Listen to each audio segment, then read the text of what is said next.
Thank you so much. Good morning, everybody. I'm excited to be our last speaker before lunch. Thank you so much for your attention. So you may remember me from the virtual conference back in October, or you might have heard from me back when I was recruiting for this research in the fall. It's incredible how quickly this has gone, and I'm just so excited to present to all of you. As Jeff was saying, I just graduated with my master's in genetic counseling, and this project has been in the works for nearly 2 years. So I am relatively new to the Kleefstra community and I still have so much to learn. This project was brought forward to Boston Children's Hospital by iDefine, and that's how I got connected to it. I was so excited to jump in because of a strong family history that I have to neurodevelopmental disability, and I have a close friend whose son has Kleefstra syndrome type 2, which is an entirely different condition, but with some overlap. And my ears really perked up when I heard about this opportunity to support the Kleefstra community. So that said, I'll jump into this patient and caregiver centered pediatric disease concept model for Kleefstra syndrome.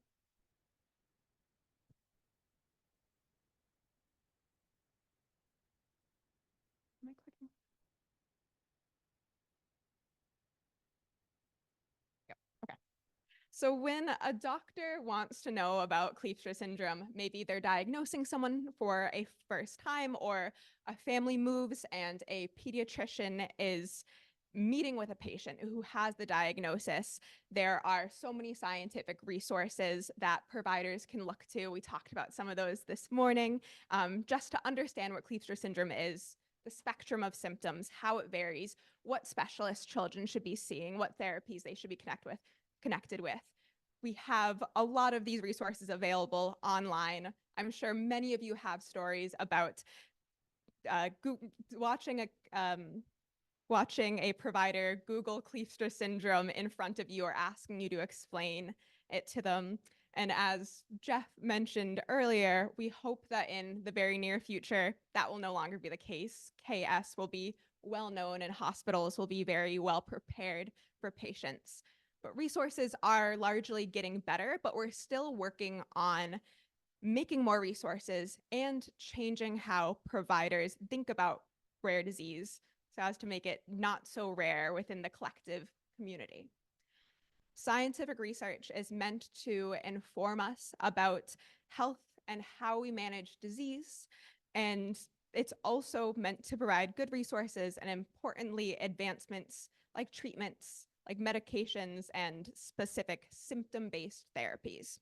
And historically, when we look at how we get a lot of treatments made for rare disease, there's sometimes very clear calls from the community. Families that say, we want research into treatments for this specific symptom, for this specific outcome, and raise funds. Other times, we see that there is very little community backing of the treatments that just get picked up and made by pharmaceutical companies. And when those treatments come out, it becomes clear that the treatment target doesn't actually reflect what had mattered to the families, which is exactly why we know that research that centers family perspectives matters. Because there are so many papers that measure what doctors and researchers are seeing about Kleefstra syndrome, we know that we also need people who develop treatments to know not just what doctors describe, but what families are saying their day-to-day looks like and what will most benefit them. Reflecting back on what Eric mentioned about clinical trial readiness, we want to make sure that researchers are choosing the right endpoints so that while there's many things we can say are an improvement, researchers know exactly what you all want that improvement to look like. So there's been a push across rare disease spaces to construct models of the features of a disease and the many impacts that it has on people's daily life.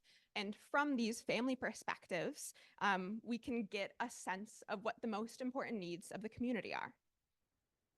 And disease concept models look very, very different from research study to research study. No two models represent Kleefstra syndrome in the same way. Some, like the model pictured here, which was developed for Angelman syndrome back in 2021, gives an exhaustive description of key features and impacts.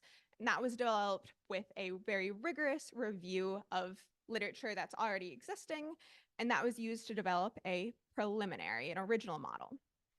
Then that model gets refined, gets added to by using interviews from the community, both caregivers and a consortium of clinical experts that picks up things that were underreported or missing entirely from the model. One thing to note about this is that it works best when there's a lot of literature available on both disease features and the many impacts. And when doing our literature review, while there was a good amount of literature on symptoms, on features and aspects of Kleefstra syndrome, there was only one paper available that really explored caregiver impacts and nothing that really talked about the lived experiences of the individuals. Other disease concept models are more generated from scratch, using interviews as the center of the model, and everything is generated from there. Like this is one portion of the model developed for STXBP1 related disorders, which are epilepsy related disorders, for which there was a little bit less available literature to begin with than the Angelman models. And models like this are much more exploratory, really diving deep into all of the information that can be gleaned from interviews. And community members are just talking openly during interviews about what mattered to them. And then the researchers figure out how to best organize and capture all of that rich interview data. And so over the past year, 2 years, my work has been to create one of these disease concept models for Kleefstra syndrome. And right now I'm excited to share that we are in the process of getting this work published. So what I'm going to share today is some of the preliminary data that we're still refining and shaping up with you, and break down the findings just to highlight what in the future is going to be shared with the scientific community and families through our model. And hopefully this disease concept model can be used to help people decide what to research in the future, to develop tailored educational materials, and give researchers data that can guide effective treatment design. So diving into what this study looked like, we recruited English-speaking caregivers of children between ages 2 and 18 years old with Kleefstra syndrome. So we're capturing the pediatric population. You may have received the email blast that we sent out to sample people. I had them fill out an interest and demographic questionnaire. And I'm using the term caregivers. In this study, it was parents and step-parents of children with Kleefstra syndrome. When we were thinking about who we wanted to be a part of the study, we considered a lot of different inclusion criteria to be part of the study. We considered things like if we wanted people to submit their genetic testing reports so that we knew if people had a deletion or a mutation. We ended up deciding to keep the inclusion criteria a little bit broader to prioritize it being accessible, because we know not everybody has access to their genetic testing report easily. And we wanted it to be anybody who's really interested in being part of this, lowering the barriers to participate as much as possible. So once we had all of the people recruited, I conducted semi-structured interviews that were about an hour long. And I say semi-structured because I had some questions in mind, but overall, whatever the caregivers wanted to talk about really shaped the progression of the interview. They described their and their child's experiences over the years, and then the daily life of the whole family system. These interviews were then recorded, transcribed into transcripts, and de-identified to remove any information that might tell us things about the specific individual, so they couldn't be identified. We also recruited healthcare providers affiliated with the Kleefstra Clinic at BCH for interviews about their patients' experiences, and this was done just to gather even more information and look for differences between what was described by caregivers and what was described by providers. For the purpose of this presentation, what I'll talk about now, I'm not going to focus on what the healthcare providers said, only what our caregivers said. Once these interview transcripts were analyzed, they were coded into 4 different categories, which means everything that was said by an interviewee, I aligned with an overarching code that could allow me to look at trends across what all of the caregivers were saying. So I'll dive into the results. I interviewed 16 caregivers. This represents 16 children with Kleefstra syndrome. And as you can see, the caregivers represented diverse backgrounds, diverse education backgrounds, employment statuses, geographic locations, which got a lot into the nearby resources available to them. About 30% described themselves as having an ancestry or ethnicity other than solely white European, because we know that a lot of times ancestry and ethnic backgrounds impact lived experiences, and we want to capture that diversity. 15 of the families were living in the US, and 1 was living in Canada. And the children with Kleefstra syndrome that they were speaking about ranged significantly in age and age that which they received their diagnosis of Kleefstra syndrome. I also want to acknowledge quickly that 16 caregivers is such a small sample of a much larger community, as we know. And this research looks at trends and tries to create a louder collective voice from a smaller sample. And in doing so, some of things that are very important to individuals gets lost in the quantitative data that tries to build that bigger voice. We do our best in this disease concept model to include all of the voices, all of what matters most to each of those individuals in the scientific paper, because we know Kleefstra syndrome looks so different to each individual. This is also a first study in what can hopefully be built on to continue to capture more diverse community voices. So we analyzed all of the concepts that caregivers brought up in the interviews and then quantified things. So as you can see in this bar chart, when I spoke to each caregiver, we can see the types of things that were described most. I recognize the font's a little bit small, but we got insight into what is impacting people's day-to-day life. So for example, you can see that of the Kleefstra defining features, people spent a lot of the time during our interviews talking about how differences in their child's communication impacted their day-to-day. Again, through interviews, by letting these caregivers talk openly about whatever mattered most to them, and then looking at the trends, each of these 4 categories, their defining features, individual impacts, caregiver impacts, and then a 4th one, developmental age groups, looking at how this shifts through time, things of relative importance change as a child ages. We get a glimpse into the relative significance of these concepts for the community. So this was that first category of the 4-part model. These visuals are intended to summarize very large webs of experiences. This is called a tree map, and the size of each quadrant and the lettering is proportional to the number of interviews that a concept was described in. So the bigger ones mean that more of the caregivers talked about it in interviews. And we use how many caregivers talk about something as a proxy for the relative importance of it within the sample of the Kleefstra community. We also look at how frequently caregivers describe something. For example, did somebody mention something, mention a symptom, mention an impact 1 time or 7 times during the interview? That's important to note. So this data is also included, but in order to prevent overrepresentation of any one concept due to maybe one caregiver really caring a lot about it, but it being much less important to other caregivers, things like that, not overrepresenting outliers due to some people being more talkative than others. We really focus on the number of interviews things were referenced in when it comes to this part of the model. This is an abbreviated version of the full tree map. So here we only see concepts that were described by at least a quarter of the group, which is 4 or more of the caregivers. but in the scientific paper, it's complete. So if one caregiver talks about it, it's included. So again, nobody's perspective is missing.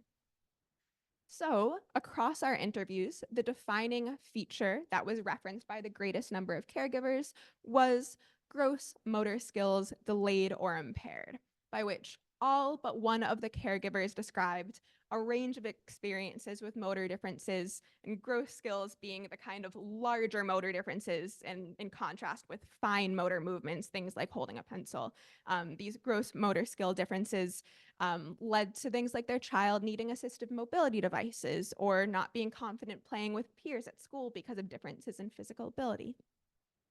The other defining concepts described by the greatest number of caregivers were decreased expressive communication, autism spectrum disorder, and global developmental delays, and then maintenance difficulties of sleep. And then our second core category is individual impacts, which was organized into proximal, things that are more direct, like self-care and independence, and distal, more indirect impacts like schooling and social implications. The individual impact that was referenced by the greatest number of caregivers talked about often was therapies.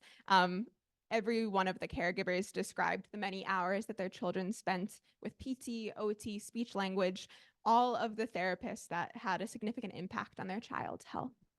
The other individual impacts that were described by the greatest number of caregivers was non-medication medical interventions and adaptive classroom or student support plan needed.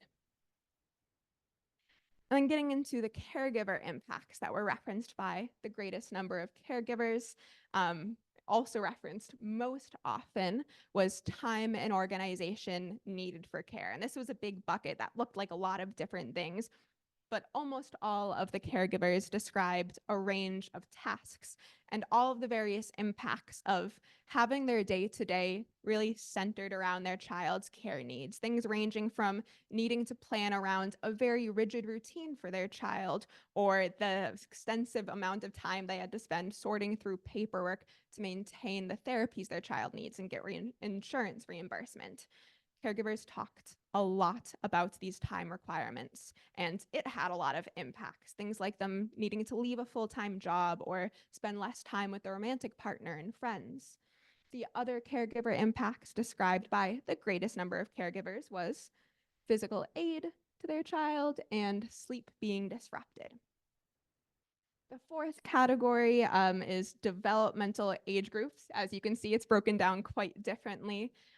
In order to assess Kleefstra syndrome impacts on individuals and their family across different stages of development, every time somebody mentioned one of these concepts, it was co-coded with the age group in which they were describing it in. So were they describing their child's low muscle tone in infancy, in early childhood, late childhood, or adolescent and teenage years. And then we tracked trends in how often these things were coming up throughout the years. So some of the findings of this were that developmental and motor delays and their impacts were described much more frequently in the younger children, whereas in older children, lack of independence with self-care tasks, things like bathing, hygiene, toileting, and their impacts were more often described. So every aspect of Kleefstra syndrome that were shown in all of those boxes were parts of larger stories from hour-long interviews.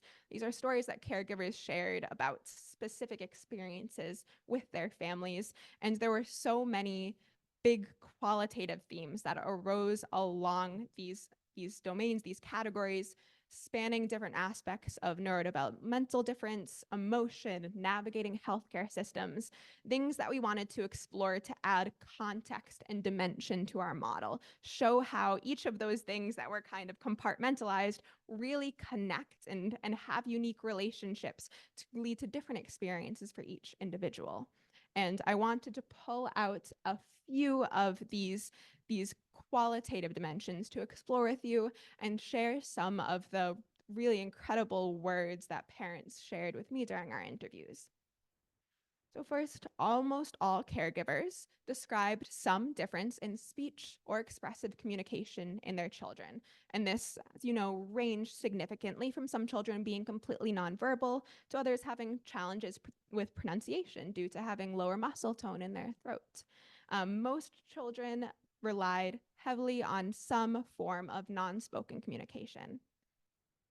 And one caregiver described the profound impact of alternative and augmentative communication devices on being able to access an understanding of her daughter's receptive language skills and her cognitive abilities. That caregiver said, when she got her talker, I think it opened up a world of we didn't realize how much she knew, which I'm getting emotional about it. It was great, but it was sad how much we didn't realize that she didn't understand, or that she did understand before, that she wasn't able to communicate with her voice in her signs. Additionally, some caregivers described concerns about their child's decreased communication and how it would impact their health and safety, how they would communicate. And one really powerful example, a caregiver described how his son is completely nonverbal and he's very stoic when it comes to showing pain. And the family noticed that there had been some changes in how his son was using his arm. They went ahead and decided to get an x ray, which revealed that he had fractured his arm at some point during one of his many seizures. And this caregiver said, you have to be reaching out constantly to make sure you're understanding where he is and what's going on, because he's not going to tell you. It's not an ordinary kid where they don't feel well, they're going to tell. You're constantly having to watch very carefully and pay attention very carefully about what's happening. And half of the caregivers in our study described some similar scenario to this, where they were constantly vigilant and cautious because their child might not be expressing that they are in pain, or they may be expressing it differently or not expressing its patience. And this led caregivers to feel very worried about these things, especially what was going on when they were out of the sight of their child and couldn't make sure that they were safe. Another theme that we pulled out was post-pubertal regression with psychiatric features as a unique aspect of Kleefstra syndrome that profoundly impacts families. This is something that I hope providers will see if they're learning about Kleefstra syndrome for the first time, that that's a really unique aspect that a lot of people have questions about. A number of caregivers of younger children described anxiety and fear about regression possibly being in their child's future. One said, but honestly, the regression, the fear of regression, her losing skill and losing that light and that spark that she has, and her loving personality, that terrifies me. 3 of the caregivers that we interviewed for this study were actually able to talk about their experiences with regression in their child. They talked a lot about the changes that they witnessed, like their child entering a catatonic state or a period of insomnia at the onset of regression. They also talked about aspects of their child that they felt were lost. And one caregiver talked a lot about how her daughter needed to be removed from the school that she had been in, where she was able to participate in an integrated classroom. That caregiver described it. She was having meltdowns where she was running down the hallway screaming. She's just lost skills that she had to be able to take care of herself or to be able to function as part of her society, her community, that are no longer there now. We've lost those. I think these are really heavy and important quotes that, again, show what that experience is like that you don't quite get from just seeing the list of symptoms and impacts from the model. Another theme that was identified was developmental delays and behaviors not perceived as developmentally appropriate leads to increased challenges for caregivers as their child grows. So caregivers often talked about concerns about their child being socially accepted within the community. And these concerns oftentimes increased with age. There were often fewer resources available as children got older, especially because a lot of public resources are geared towards younger children and don't anticipate neurodiversity or disability. These conversations often came alongside larger discussions about social expectations that a child is going to become more independent and more capable of things like composing themselves in public and regulating their emotions. Caregivers also talked about how it impacted them to worry about being criticized by others, as well as concerns about their child just growing physically larger over time as they got older, because that would make a lot of aspects of caregiving more difficult, including not being able to perhaps control them as easily if they're having a meltdown in a public space. One caregiver said, "I think that it's going to get worse the older he gets, because I think that people are more inclined to be accepting of differences when people are younger." And then later, as we talked more about specifics, she said, "We really have to think about the things that we can do, even like a grocery store trip. Am I going to have to be changing his diaper? And I do notice this, especially now that he's getting bigger, because I can't just go set him on the baby changing table in a grocery store or something." One last theme that I want to draw out is that being a caregiver to a child with Kleefstra syndrome has significant impacts on how caregivers see the world. For many, this looks like a connection to a collective disability community. And this was something that as we've talked about shortening the disease concept model, we've talked about including or excluding this, and we've fought to really keep this as a central part of the disease concept model, just to really reflect what caregivers talked about truly across these interviews. And I love this quote, and I want to highlight it as an example of a limitation of this type of research. Because the research is getting into the nitty-gritty perspectives of lived experience, but because it's entrenched in the medical model where I'm asking families to talk about Kleefstra syndrome as a disease, I was priming caregivers in a way to focus on aspects of their lives that healthcare providers were going to pathologize. And so one caregiver, when I asked towards the end if she had anything she wanted to add, said, "I just want to point out that a lot of what we talk about is more about the frustrations and the difficulties of caring for someone with Kleefstra syndrome. But man, do they put life in perspective too. I mean, I am a different person than I would be if I never had her, and it's for the better. And she can make you see things in a totally different way than you ever would have. And there's a level of empathy I have that I would have never had if it wasn't for her." Man, that is so well put, and something that we want to include with this depiction of Kleefstra syndrome that's going to be used by healthcare providers, by people who are making treatments, but also read by people who are new to getting diagnosed for their family members.